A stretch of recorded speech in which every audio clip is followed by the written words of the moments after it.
Isang babae may malakas na kapangyarihan na nabubuhay ng 500 years old, may gusto sa isang lalaking dahil ito ay reincarnation ng dating niyang nobyo. Ito ay laging busy dahil isa itong doktor. At lagi siyang tinatawag ng mga mamayanan. Nagawang ng paraan ng ito ng babae dahil sa kanyang kapangyarihan. At sila ay nagsama sa isang bangka, hinara na ito ng lalaking doktor gamit ang flute at ito ay napaibig. Ilang araw nagpakasal na sila, ngunit may utang ang lalaking doktor sa nagpapautang, kaya ginawa ng babae ay binigay lahat ng gold hairpin niya sa lalaking nagpapautang upang bayad na ang lahat. At nagpakasal na sila. At nangako sa isa't isa na magsasama habang buhay. Nagkaroon ng tumatakbong sakit ang mga mamayanan. Ito ang imbestiga ng babae at ang kapatid niya ito pala ay gawa ng isang rat demon. Ang gawain ng rat demon ay magkalat ng sakit at ang gamot ay kanyang binibenta.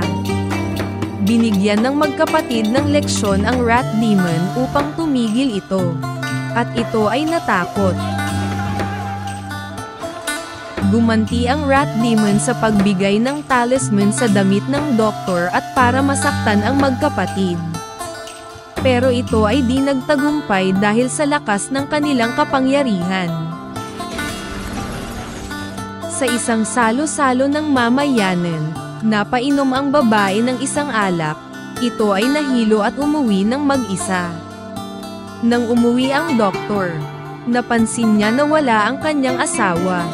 At hinanap niya pero nakita niya ay isang malaking puting ahas sa ilog.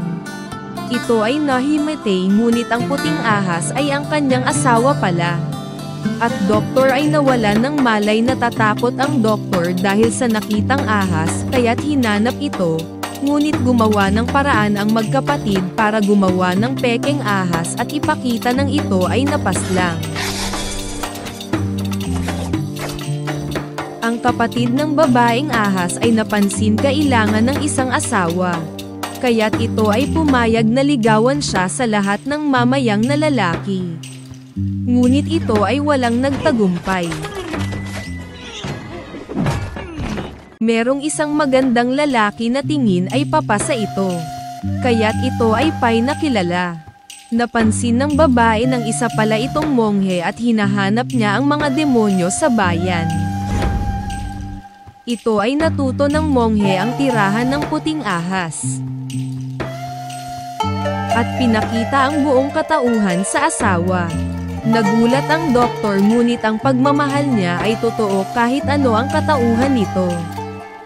Tinulungan ng doktor makatakas ang asawa niya at tumakbo. Hinanap ng doktor ang kanyang asawa upang makita ang buong katauhan ng kanyang asawa sa puting ahas. Kahit sa anong katauhan, ito pa rin ay mahal ng kanyang asawa at sinabi ang mga pangako sa isa't isa. Sila ay nahuli pa rin ng monghe at papatayin ang mga demonyong ahas.